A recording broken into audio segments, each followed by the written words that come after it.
All right, guys, the Iceman here on the Iceman's Return YouTube channel. I want to thank everybody for their kind words and kind remarks over the situation with my other channel, where the whole month of April's videos were deleted after hacking from several different locations that password changes were made. And I can tell you this was San Diego, California, Denver, Colorado, Gunnison, Colorado, Hamilton, Ontario, uh, Boston, Massachusetts, Manchester, New Hampshire, and New York.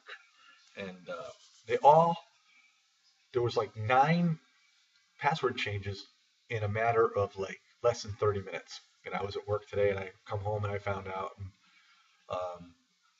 had to get back into my channel. And when I did, all my videos were privated and I fixed that, but I noticed that all my April videos were gone. So, but anyway, I want to thank everybody for their kind words. And what we're going to do here is talk a little bit about Tna Sacrifice tonight. And okay, we're going to start off um, before the tag team championship match, which was a handicap match because the Bromans had Zema on their side as well, going up against the Wolves. And Eddie Edwards came out and he announced to the Bromans that per order of MVP, it was going to be a no DQ rules match, which didn't set well with the Bromans because they always found a way to get disqualified when things were getting tough in previous matches. So, but anyway, the match started, and pretty much it wasn't a bad match after all. And I will say this: I've been wanting the Bromans to lose this belt for quite some time now, and tonight was to be the night because unbelievable. I mean, with Eddie Edwards, um, they just he and Richards just did what they needed to do tonight, and they got Zema Iron out of the way, and eventually Richards brought down with the double knees to the back, and then uh, Eddie Edwards stomped on Jesse, and Richards followed with a foot stomp of his own, and he got the cover for the pinfall. So it was a pretty good match. I was very pleased with this match, and you know it's just sort of nice, to see the Wolves finally get their due, and it was a long time coming. So, but anyway, not bad. Then we had the committed match with Mr. Anderson versus Samuel Shaw. Now this was a match that I pretty much predicted Samuel Shaw was going to win, being a younger superstar here in TNA, and Mr. Anderson really didn't need anything to prove, but this was somewhat of a brutal match, and it went back and forth for a while, and I'll be quite honest with you. Um, this match could have gone either way, but at at the end of this match, Anderson ended up shutting the door on the van. The referee called for the bell, and Mr. Anderson ended up defeating Samuel Shaw. Now, what does this mean for Samuel Shaw? Is he going to be off TV for a while? We're going to see more of Mr. Anderson. That still remains to be seen, but it wasn't a bad match. But again, like I said, I thought really for sure that Samuel Shaw was uh, going to get the win on this, but you know that's how it goes. Then we had Kurt Angle and Willow against Ethan Carter III and Rockstar Spud. Rockstar and Angle in the ring. Angle didn't want anything to do with Rockstar Spud. He wanted EC3 in the ring. And again, this was a match that how can Willow and Kurt Angle lose this match just for the simple fact? I mean, it's almost like a handicap match, really. Rockstar Spud is just like a little pest. Ethan Carter III does have a lot of talent, but really, there's just no way that those two could have won it. So Angle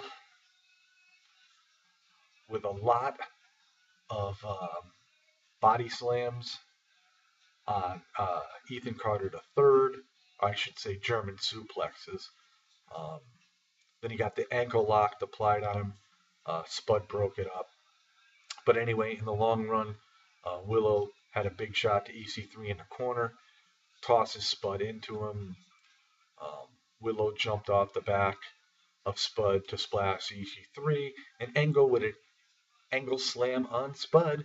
Willow with a swanton bomb off the top of the rope over Spud for the victory. So we saw Kurt Angle and Willow win this match, and it was just it was a pretty good match. But Angle and um, Willow, you know, there's no way they could have lost that match. And after the match was over, a very angry stare down by EC3 on Kurt Angle. So, you know, not a bad match.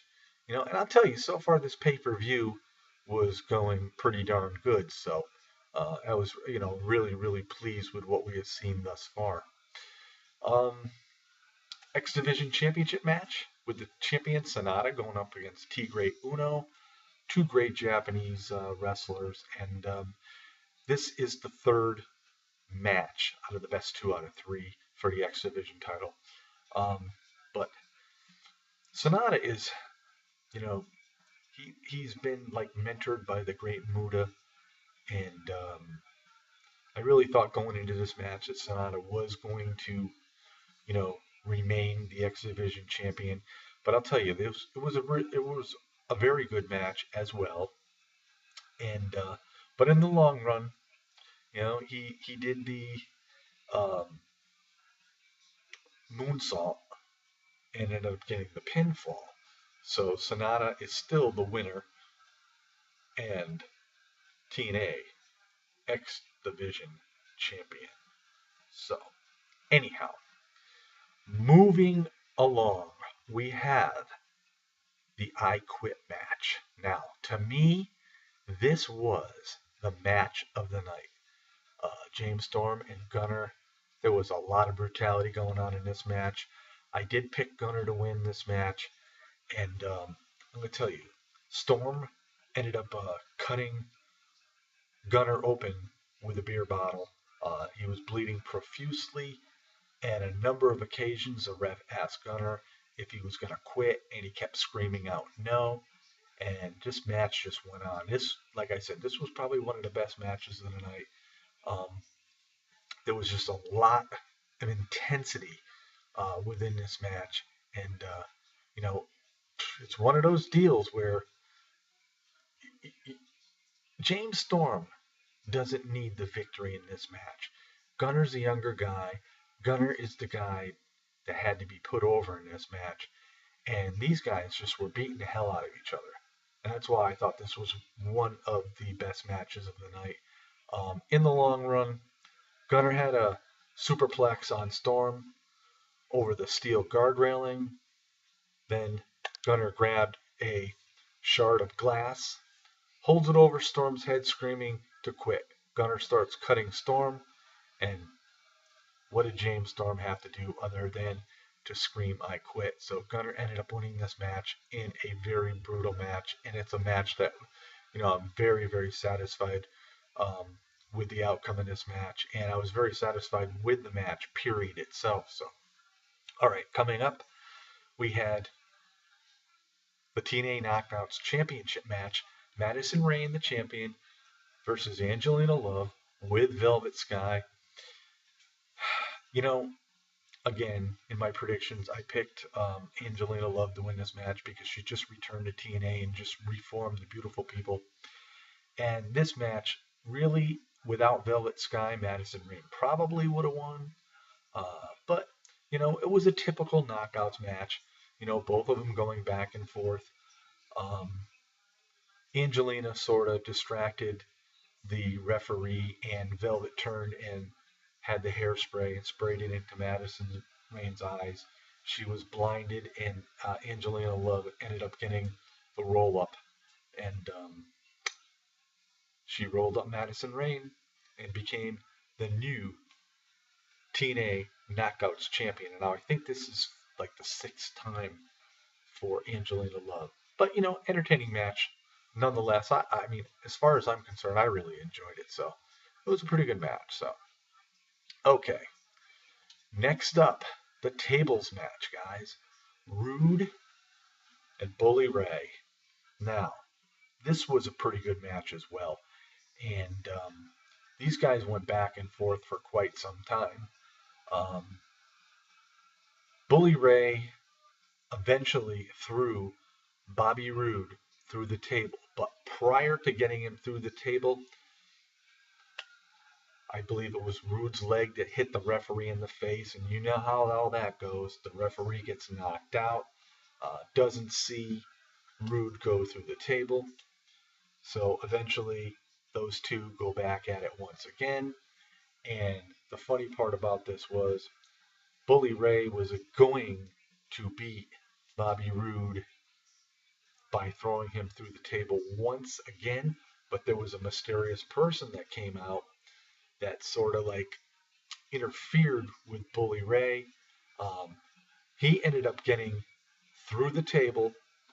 Referee obviously gets up, sees Bully Ray down through the table, gives the victory to Bobby Roode. And who was that character that helped out Bobby Roode?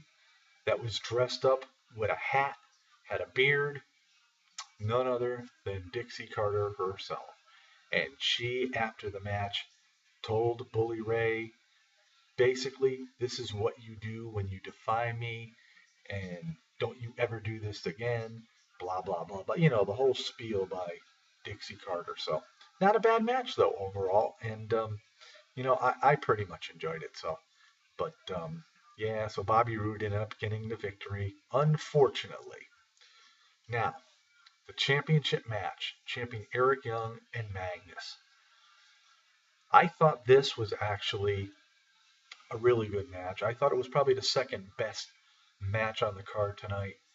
Um, Eric Young, the guy that, you know, the fans really love him, but a lot of wrestling people are thinking that Eric Young isn't the guy to be a champion. And a lot of people were picking Magnus to come back and regain his TNA World Heavyweight Championship match.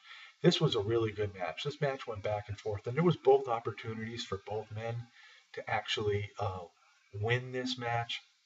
But I'm going to tell you, I really was impressed with Eric Young tonight. He gave it his all, and I really thought possibly Abyss was going to get involved with this match, but he didn't. It was basically a clean match, and Eric Young pile drove Magnus twice. On the first time, he almost got the pinfall. It was like 2 3/4 of a count. Magnus had that clover leaf um, on Eric Young. We thought it was going to end right there, but Eric had enough resiliency to crawl to the ring ropes and have it broken up. And I'm going to tell you something. Really good match. I really enjoyed it. Um, Eric Young, after the second pile driver, went up to the top turnbuckle and connected with a flying elbow and hooked the leg and got the pin. And I thought it was a pretty darn good match. So overall, I thought this pay-per-view delivered. It was much better than I actually expected it to be. I mean, I was hoping it was going to be good, but I wasn't sure. But I thought it was a pretty darn good show. Now, I don't know how it's going to do as far as buy rates go for TNA and whatnot, but again, TNA needs to prove themselves on a consistent basis, and the buy rates will go up. So, again, pretty darn good pay per view. I was happy with it. Um, like I said, it wasn't the greatest day for me in the world, but you know, I always get by, I always get through it, and I want to thank everybody for all their kind words. And again, what this all comes down to is um, everybody petitioning for the of reinstating of Andre Corbeil's original channel, and hopefully Google does something about it, because I'll tell you, um, when my channel gets signed in from like about 7 different locations, and Google doesn't do anything about it, and a guy can't be in 7 different locations at one time within a half an hour. There's something wrong here with Google, but anyway, it's over and done with. And I don't get upset over these things. I just with the loss of like a whole month of April's videos on my other channel, that was the only disappointing thing because my Brock Lesnar and Undertaker video after WrestleMania had like 700 views, and I was pretty proud of that. And my Global Force Wrestling videos with Jeff Jarrett did quite well as well. But anyhow, that's how it goes. Peace out, everybody. Have a great night. We'll see y'all next time. This is the Iceman. Have a great, great night.